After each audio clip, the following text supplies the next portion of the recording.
Welcome back. ഇപ്പൊ 2024 cell cycle and cell division ആ ഒരു ചാപ്റ്ററിന് ചോദിച്ചിട്ടുള്ള ഒരു സിമ്പിൾ ക്വസ്റ്റൻ ആണ്. 2024 നമ്മളോട് ഒത്തിരി സിമ്പിൾ ക്വസ്റ്റ്യൻസ് ചോദിച്ചിട്ടുണ്ടായിരുന്നു. 25 കുറച്ചുകൂടെ ടഫ് ക്വസ്റ്റ്യൻസ് ആയിരുന്നു അല്ലെ. അപ്പൊ നമുക്ക് ക്വസ്റ്റ്യൻ നോക്കാം. Following are the stages of cell division. Gap 2 phase, cytokinesis, synthesis phase, karyokinesis and gap 1 phase. വളരെ സിമ്പിൾ ആണ്. ഇതെന്താണ്, നമ്മൾ ആ സീക്വൻസ് ഒന്ന് കറക്റ്റ് ഓർഡർ ആക്കുക എന്നാണ് ചോദിച്ചിരിക്കുന്നത് അല്ലെ. ഓരോ സ്റ്റേജസും കറക്റ്റ് ഓർഡറിലാക്കിയിട്ട് അത് ഓപ്ഷനിൽ നിന്നും ചൂസ് ചെയ്യാനാണ് ക്വസ്റ്റ്യൻ. അപ്പൊ ഇവിടെ ഫസ്റ്റ് ഏതാണ് നമുക്കറിയാം. ആ ഒരു സെൽ സൈക്കിളിൽ ഫസ്റ്റ് വരുന്നത് എന്താണ്? ഗ്യാപ്പ് 1 ഫേസ് ആണ് അല്ലെ. ഇതാണ് ഫസ്റ്റ് വരുന്നത്. ഇനി സെക്കൻഡ് വണ്ണോ, ഗ്യാപ്പ് 1 ഫേസ് കഴിഞ്ഞ് കഴിഞ്ഞാൽ എന്താണ് നെക്സ്റ്റ്? സിന്തസിസ് ഫേസ് ആണ് അല്ലെ. സെക്കൻഡ് ഫേസ് എന്ന് പറയുന്നത് സിന്തസിസ് നടക്കുന്ന ആ ഒരു സിന്തസിസ് ഫേസ് ആണ്.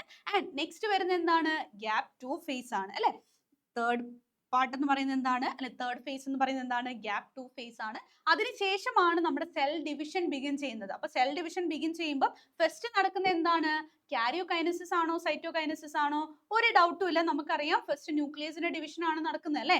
അതിനെ എന്താണ് നമ്മൾ വിളിക്കുന്നത്? കാരിയോകൈനസിസ് ആണ്. So fourth one is karyokinesis. And finally എന്ത് നടക്കുന്നു? സൈറ്റോപ്ലാസത്തിന്റെ ഡിവിഷൻ നടക്കുന്നു. അതിനെ നമ്മൾ എന്ത് വിളിക്കുന്നു? സൈറ്റോകൈനസിസ് എന്ന് വിളിക്കുന്നു. അപ്പൊ ഇതാണ് അതിന്റെ കറക്റ്റ് ഓർഡർ എന്ന് പറയുന്നത്. അപ്പൊ ഈ ആണ് ഫസ്റ്റ് വരേണ്ടത്. അപ്പൊ ഈ ഇല്ലാത്ത ഓപ്ഷൻസ് നമുക്ക് ആദ്യമേ തന്നെ വെട്ടാം. അത് കഴിഞ്ഞിട്ട് നെക്സ്റ്റ് ഈ ഉള്ള ഓപ്ഷൻ വെച്ചിട്ട് നമുക്ക് നോക്കാവുന്നതാണ് അല്ലെ. അപ്പൊ ഈ കഴിഞ്ഞാൽ നെക്സ്റ്റ് വരുന്ന സെക്കൻഡ് എന്ന് പറയുന്നത് സി ആണ് അല്ലെ. അപ്പൊ ഈ കഴിഞ്ഞാൽ സി വരുന്ന ഓപ്ഷൻ ഇവിടെ ഉണ്ട്.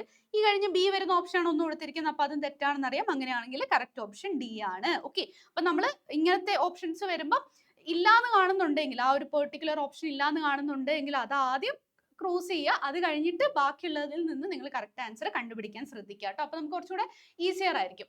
ഫൈൻ. അപ്പൊ ഈ ഒരു ക്വസ്റ്റ്യൻ ക്ലിയർ ആണെന്ന് വിചാരിക്കുന്നു. അപ്പൊ ഇതുപോലെ ഇമ്പോർട്ടന്റ് ക്വസ്റ്റ്യൻസ് ഒക്കെ ആയിട്ട് നമ്മൾ വീണ്ടും കാണുന്നതായിരിക്കും. So thank you and bye by.